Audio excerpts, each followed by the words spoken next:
ಸರಿಯಾಗೇ ಇದೆ. ಆದರೆ ನಾನು ವಿಕ್ಕಿ ಅವ್ರಿಗೆ ಕಾಲ್ ಮಾಡಲಾ? ಆರ್ತಿ, ಈ ಎಣ್ಣೆ ಇದೆಯಲ್ಲ ಒಂದೊಂದ್ಸಲ ಟಾನಿಕ್ ಆಗಿಬಿಡ್ತೀರಿ. ನಿಮ್ಮನ್ನು ಮಿಸ್ ಮಾಡ್ಕೊಂಡಾಗೆಲ್ಲ ನನಗೆ ಕಂಪ್ನಿ ಕೊಡ್ತಿದ್ದೆ ಎಣ್ಣೆ. ಆದರೆ ಈಗ ಮತ್ತೆ ನನ್ನ ಹಾರ್ಟಿಗೆ ಗಾಯ ಆಗೋಗಿದೆ. ಈಗ ಮತ್ತೆ ನಾನು ಇದ್ರ ಫ್ರೆಂಡ್ಶಿಪ್ ಮಾಡಿದ್ರೆ ಎಲ್ಲಿ ನಿಮ್ಮನ್ನು ಶಾಶ್ವತ ಕಳ್ಕೊಂಡ್ಬಿಡ್ತೀನೋ ಅಂತ ಭಯ ಆಗ್ತಿದೆ.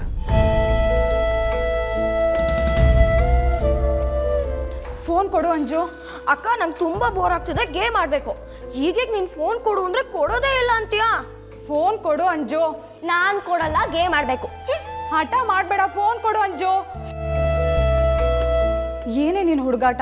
ಬೇರೆಯವ್ರ ಫೋನ್ನ ಹೇಳ್ದೆ ಕೇಳ್ದೆ ತಗೋಬಾರ್ದು ಅಂತ ಹೇಳಿಲ್ವಾ? ನೀನೇನು ಬೇರೆಯವಳ?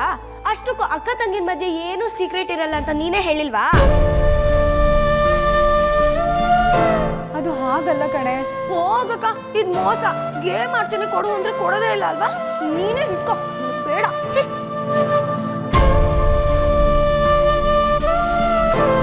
ಇಲ್ಲ ಇಲ್ಲ, ನನಗಿದ್ರ ಫ್ರೆಂಡ್ಶಿಪ್ ಬೇಡ. ಯಾರ್ತಿಯವ್ರೆ, ನನಗೆ ಬೇಕಿರೋದು ನಿಮ್ಮ ಪ್ರೀತಿ. ಅದಕ್ಕೋಸ್ಕರ ನಾನು ಖಂಡಿತ ಫೈಟ್ ಮಾಡ್ತೀನಿ. ಎಷ್ಟೇ ಕಷ್ಟ ಆದರೂ ಪರವಾಗಿಲ್ಲ, ನನಗೆ ನೀವು ಬೇಕ್ರಿ.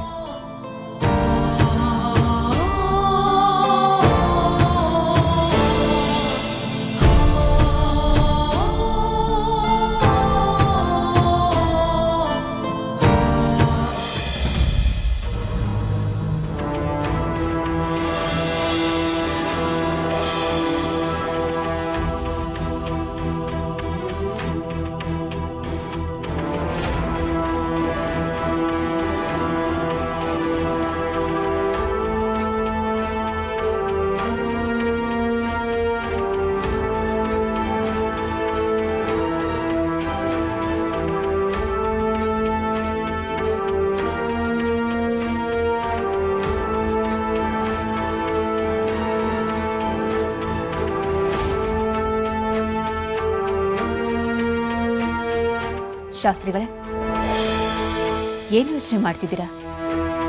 ನನ್ನ ಮಗನಿಗೆ ಏನಾಗಿದೆ? ಅವನ ಶಕುನ ನೋಡಿದಾಗಿಂದ ನೀವೇನೋ ಚಿಂತೆಲಿದ್ದೀರಾ ಅನ್ನಿಸ್ತಿದೆ. ಸ್ವಲ್ಪ ದಿನದ ಹಿಂದೆ ಅಷ್ಟೇ ನಿಮ್ಮ ಮಗ ಒಂದು ಕಂಟಕದಿಂದ ಪಾರಾಗಿದ್ದಾನೆ ಅಲ್ವಾ? ಹೌದು ಶಾಸ್ತ್ರಿಗಳೇ. ಅದರ ಹಿಂದೆ ಒಂದು ಹುಡುಗಿ ಇರೋ ಸೂಚನೆ ಕಾಣಿಸ್ತಾ ಇದೆ, ನಿಜಾನಾ?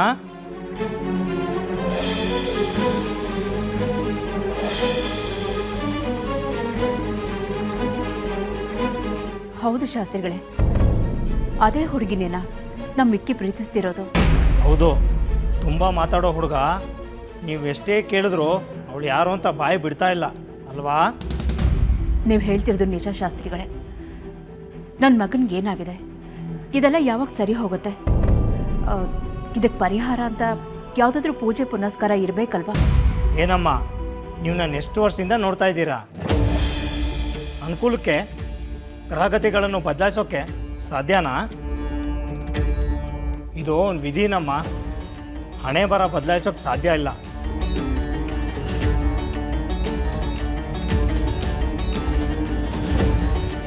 ಯಾಕೆ ಶಾಸ್ತ್ರಿಗಳೇ ಗಂಭೀರವಾಗಿ ಮಾತಾಡ್ತಿದ್ದೀರಾ? ಮತ್ತೇನಾದರೂ ಸಮಸ್ಯೆ ಇದೆಯಾ?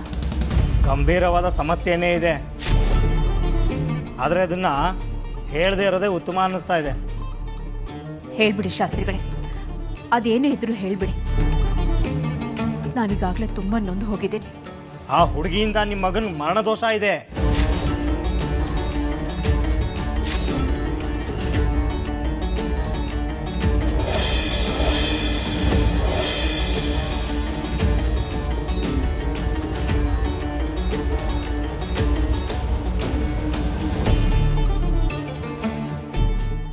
ಶಾಸ್ತ್ರಿಗಳೇ, ಏನು ಹೇಳ್ತಾ ಇದ್ದೀರಾ? ನಾ ಬ್ರೂಯಾತ್ ಸತ್ಯಮಾ ಪ್ರಿಯಂ. ಅಹಿತಕರವಾದ ಸತ್ಯನ ಹೇಳಬಾರ್ದಂತೆ, ಅದಕ್ಕೆ ಯೋಚನೆ ಮಾಡ್ತಾ ಇದ್ದೆ. ಶಾಸ್ತ್ರಿಗಳೇ, ನಿಮ್ಮ ಮಾತು ಕೇಳ್ತಿದ್ರೆ ನನಗೆ ಭಯ ಆಗ್ತಿದೆ. ಇಲ್ಲಿವರೆಗೂ ನೀವು ಹೇಳಿದ್ದು ಯಾವುದೂ ಸುಳ್ಳಾಗಿಲ್ಲ. ದಯವಿಟ್ಟು ಇದಕ್ಕೆ ಯಾವುದಾದ್ರೂ ಪರಿಹಾರ ಹೇಳಿ. ತಕ್ಷಣಕ್ಕೆ ಯಾವುದೇ ದಾರಿ ತೋರಿಸ್ತಾ ಇಲ್ಲ ಸುಹಾಸಿನಿ ಅಮ್ಮ.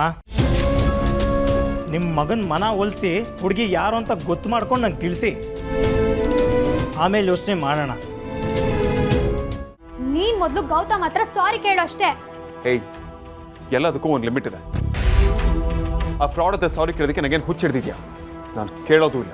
ನೋಡು, ನಿಮ್ಮ ಮನೆಯವ್ರಿಗೆ ಈ ಮದ್ವೆ ನಿಲ್ಲೋದ್ರಿಂದ ಲಾಭನೋ ನಷ್ಟನೋ ನನಗೆ ಗೊತ್ತಿಲ್ಲ. ಆದ್ರೆ ಇದು ನಮ್ಮ ಅಮ್ಮನ ಕನಸು, ನಮ್ಮ ಅಪ್ಪನ ಶ್ರಮ. ಅದನ್ನ ಹಾಳಾಗೋದಕ್ಕೆ ನಾನ್ ಬಿಡಲ್ಲ. ನಾನು ಅದನ್ನೇ ಹೇಳ್ತಿರೋದು. ಈಗ ನೀನು ವಿಷಯ ತಿಳ್ಕೊಳ್ಳೋದ್ರಲ್ಲಿ ತಪ್ಪು ಮಾಡಿದ್ರೆ ಗೌತಮ್ ನಿಮ್ಮೆಲ್ಲರಿಗೂ ಮೋಸ ಮಾಡ್ತಾನೆ. ಪ್ಲೀಸ್, ಮತ್ತೆ ಮತ್ತೆ ಅದನ್ನೇ ಹೇಳ್ಬೇಡ. ನಿನಗೆ ನಿನ್ ತಮ್ಮನ್ಗಿಂತ ಹೆಚ್ಚಾಗಿ ನಿನಗೆ ನಿನ್ ಈಗೋನೇ ದೊಡ್ಡದಾಗಿರ್ಬೋದು, ಆದ್ರೆ ನನಗೆ ಹಾಗಲ್ಲ.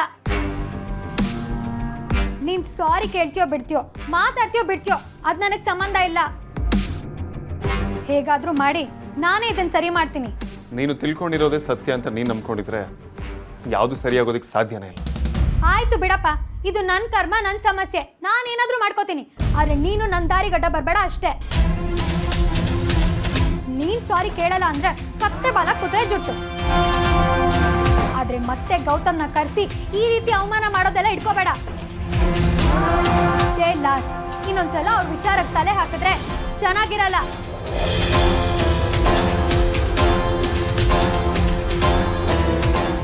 ವೇದಾಂತ್,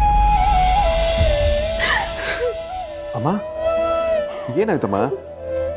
ಯಾಕೆ ಇಷ್ಟೊಂದು ಹೇಳ್ತಿದ್ದೀರಾ? ಯಾಕೆ ಇಷ್ಟೊಂದು ಎಮೋಷನಲ್ ಆಗ್ತಿದ್ದೀರಾ? ನೀವು ಏನು ಅಂತ ಹೇಳಿದ್ರೆ ಸುಮ್ಮನೆ ಹೇಳ್ತೀರಾ? ನನಗೆ ಹೇಗೆ ಗೊತ್ತಾಗ್ಬೇಕು ಹೇಳಿ? ಪ್ಲೀಸ್ ಹೇಳಮ್ಮ. ಇವತ್ತು ನಂಗೂ ವಿಕುಗೂ ಜಗಳ ಆಯ್ತು ಕಣು. ಅದಕ್ಕೆ ಅವ್ನು ಕೋಪ ಮಾಡ್ಕೊಂಡು ಮನೆ ಬಿಟ್ಟು ಹೊರಟೋಗಿದ್ದಾನೆ. ಇಷ್ಟೇನಾ? ನೀವು ನಿಜವಾಗ್ಲೂ ಇಷ್ಟು ಸಣ್ಣ ವಿಷಯ ಕಳ್ತಿದ್ದೀರಾ? ಇಷ್ಟೇನಾ ಅಂದ್ರೆ ಏನು ಅರ್ಥ? ಇನ್ನೇನಮ್ಮ, ಅವನು ಹೀಗೆ ಮಾಡಿರೋದು ಇದೇನು ಮೊದಲ? ಬಿಸಿರಕ್ತ ಕೋಪದಲ್ಲಿರ್ತಾನೆ, ಹೋಗಿದ್ದಾನೆ. ಅದಕ್ಕೆ ಯಾಕೆ ನೀವು ಟೆನ್ಷನ್ ಮಾಡ್ಕೋತಿದ್ದೀರಾ? ಇಲ್ಲ ವೇದ, ಈ ಸಲ ಜಗಳ ಸ್ವಲ್ಪ ಬೇರೆ ಥರನೇ ಆಯ್ತು. ನಾನು ಮನೇಲಿರೋದು, ಮನೆಗೆ ಬರೋದೇ ಪ್ರಾಬ್ಲಮ್ ಅನ್ನೋ ಹಾಗಿದ್ರೆ ನಾನು ಈ ಮನೆಗೆ ಮತ್ತೆ ವಾಪಸ್ ಬರಲ್ಲ ಅಂತ ಹೇಳಿ ಹೋಗಿದ್ದಾನೆ.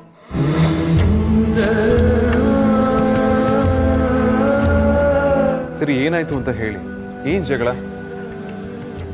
ಅವನು ಆ ಅನಿಷ್ಟದ ಹುಡುಗಿಲಿ ಯೋಚನೆಲಿ ಇದ್ದ ಅನ್ಸುತ್ತೆ. ನಾನು ಕೋಪದಲ್ಲಿ ಏನೇನೋ ಹೇಳ್ಬಿಟ್ಟೆ, ಅದಕ್ಕೆ ಹೀಗೆ ಮಾಡಿದ್ದಾನೆ. ಮೊದಲೇ ಒಂದ್ಸಲ ಸೂಸೈಡ್ ಅಟೆಂಪ್ಟ್ ಮಾಡಿದ್ದಾನೆ. ಮತ್ತೆ ಹೆಚ್ಚು ಕಮ್ಮಿ ಮಾಡ್ಕೊಂಡ್ಬಿಟ್ರೆ ನನಗೆ ಭಯ ಆಗ್ತಿದೆ ಕಣು.